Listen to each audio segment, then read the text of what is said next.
The way that we teach clinical history taking at Warwick Medical School is to use the 4 frames. And the 4 frames are a logical way to take a comprehensive history and not miss anything out at all. So the first frame is a presenting complaint and the history of presenting complaint and the systems review and the red flags.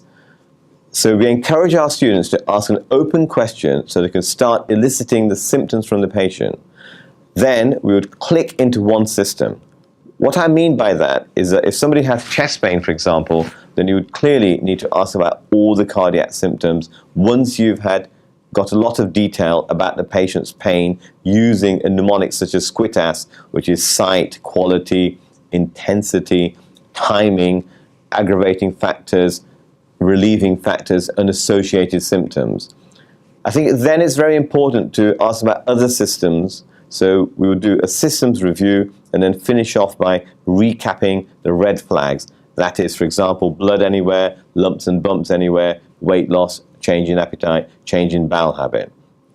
The next frame could be the past medical history. We'd ask about operations, any other significant serious conditions. They would ask about the drugs because they would often be related to the past medical history, and they would ask about over-the-counter drugs as well, and also check on recreational drugs. We will then move on to check allergies and food intolerances. With respect to allergies, it's very important to ascertain whether the patient has any allergies such as to penicillin and what the nature of that allergy or reaction is. The third frame is a social history.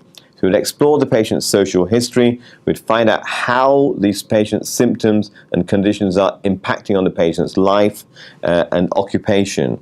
We'd also need to inquire about smoking, alcohol, home circumstances as well, and occupational factors. We'd also then need to move on to the family history, particularly in relation to the presenting complaint and other serious conditions that could run in the family, such as cardiovascular disease, hypertension, or diabetes, or even asthma. The final frame is to explore the patient's values.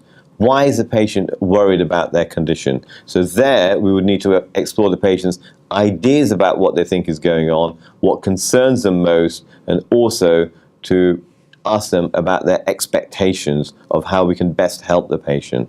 Then there should be an opportunity at the end to let the patient ask you further questions, but also if there's any bits of information that they would like to give you. Then usually at the end, it's a good idea to recap the main features of the history back to the patient just to check that you've got all the main facts. And then you could move on to a discussion about the management, which would include an explanation of what's going on, investigations, and follow-up.